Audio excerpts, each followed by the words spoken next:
எனக்கு உங்களை ரொம்ப ரொம்ப பிடிக்கும் ஜெனிலியா மேம். சார் பிடிக்கும் sir. Ritesh sir, I like sir, don't mistake sir. Sir you have to like sir. And அந்த படம் ரொம்ப ஸ்பெஷல். நான் காலேஜ் படிக்கும்போது 2-3 தடவை அந்த படத்தை பார்த்துருக்கேன் நான். ஸோ அதை இந்த ஸ்டேஜில் பார்த்ததும் ஒரு நல்லா இருந்துச்சு. அது ஒரு நாஸ்டாலஜிக் ஃபீலாக இருந்தது. அண்ட் நீங்கள் 2 பேரும் திரும்ப சேர்ந்து ஒரு படம் பண்ணோம் ரவி சார், சீக்கிரம்.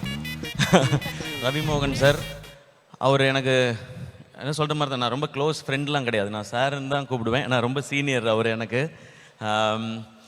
ஆள் பார்க்க அப்படியே நம்ம செட்டு மாதிரி தான் இருக்கார் எப்போவும். பட் இண்டஸ்ட்ரியில் ரொம்ப ரொம்ப சீனியர். அவர் வந்து நான் பராசக்தி பண்ணும்பொழுது தான் அவரோட அதிகமாக நாங்கள் 2 பேரும் பழகிறதுக்கான வாய்ப்பு. Very sweet. எப்படி நான் இதுக்கு முன்னாடி அவர் நினச்சிருந்தேனோ, ஒரு படங்கள் பார்த்து நம்ம என்ன நினச்சிருந்தோமோ அப்படி தான் இருக்கார் அவர். அண்ட் இந்த ஃபங்க்ஷனுக்கு வரணும் அப்படின்னு சொல்லி கால் பண்ணது, இன்வைட் பண்ணது மட்டும் இல்லாமல் அதை ரிமைண்ட் பண்ணார் நேற்று கூப்பிட்டு. கண்டிப்பாக வந்துடணும் ப்ரோ நீங்கள் அப்படின்னு சொன்னார். நான் கண்டிப்பாக வரேன் சார் அப்படின்னு சொல்லிட்டு வந்தேன் நான். ரவி சார், உங்களுக்கு முன்னாடி நான் ப்ரொடக்ஷன் ஆரம்பித்ததுனால அதில் மட்டும் நான் கொஞ்சம் சீனியர். நீங்கள் எனிதிங் என்ன நீங்கள் கேட்கலாம், என்னுடைய அனுபவங்களே நீங்கள் பகிர்ந்துக்கலாம். உங்கள்கிட்ட இருக்க மற்ற அனுபவத்தை நான் பகிர்ந்துக்கிறேன் சார். ப்ரோ கோட், இந்த ப்ரோ கோட் ஓகே. பராசக்தி செட்டில் இந்த ப்ரோ கோட் எப்படி இருந்துச்சு அப்படி? பராசக்தி செட்ல நல்லா ஜாலியா பேசிட்டு இருப்போம். அது எப்படி ஜாலியா பேசிட்டு இருப்பீங்க? ஹீரோ ஆன்டி ஹீரோ வில்லத்தனமான ஒரு ரோல் வேற எழுதி இருக்காங்க சுதா மேம் அப்படி. அது ஆக்ஷன் சொன்ன அப்புறம் தானே, அதுக்காக 2 பேரும் அடிச்சுக்கிட்டே இருக்க முடியும். நீ லஞ்சுக்கு போறியா, நானும் லஞ்சுக்கு போவேன், நீ பிரியாணி சாப்பிட்றியா, நான் பரோட்டா சாப்பிட்றேன், அப்படி பண்ண முடியாது இல்லை. ஸோ அதனால அது அந்த டேக் வரும்போது 2 பேரும் முறைச்சிக்கணும். But how was the experience Shiva இவரோட நடிக்கிறது?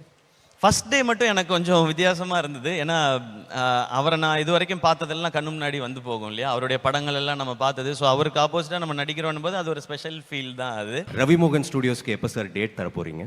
நான் ரெடின்னு சொல்லிட்டேன் நான். அவர் தான் சொல்லணும். இப்போ அட்வான்ஸ் கொடுத்தீங்கன்னா வாங்க மாட்டேன். நான் சொல்கிறேன், நல்ல நாளாக தான் இருக்குது, ஸ்டேஜ் இருக்குது, என்கிட்ட பேங்க் அக்கௌண்ட் இருக்குது, செக்கு கொடுக்கலாம், இங்கேயே சைன் பண்ணலாம், கொடுக்கலாம். நான் ஏதோ வேணான்னு சொன்ன மாதிரி நானும் யோசிச்சேன், எதுக்கு ஆதார் கார்டு பேன் கார்டுலாம் எடுத்துட்டு வரேன்னு சொல்லிட்டு இதுக்காக தான் போல. Ravi sir, thank you. உங்களுக்கு ஓகேவா? அந்த அளவுக்கு கூடிய சீக்கிரம் ரவி மோகன் ஸ்டுடியோஸ் வளர்ந்து வந்ததுக்கு அப்புறம் நானே வரேன் பிரதர்.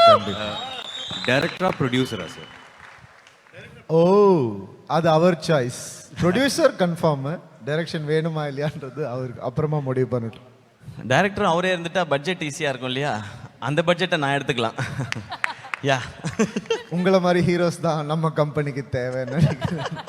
எனக்கு உங்களை ரொம்ப ரொம்ப பிடிக்கும் ஜெனிலியா மேம். சார் பிடிக்கும் sir. Ritesh sir, I like sir, don't mistake sir. Sir you have to like sir. And அந்த படம் ரொம்ப ஸ்பெஷல். நான் காலேஜ் படிக்கும்போது 2-3 தடவை அந்த படத்தை பார்த்துருக்கேன் நான். ஸோ அதை இந்த ஸ்டேஜில் பார்த்ததும் ஒரு நல்லா இருந்துச்சு. அது ஒரு நாஸ்டாலஜிக் ஃபீலாக இருந்தது. அண்ட் நீங்கள் 2 பேரும் திரும்ப சேர்ந்து ஒரு படம் பண்ணோம் ரவி சார், சீக்கிரம்.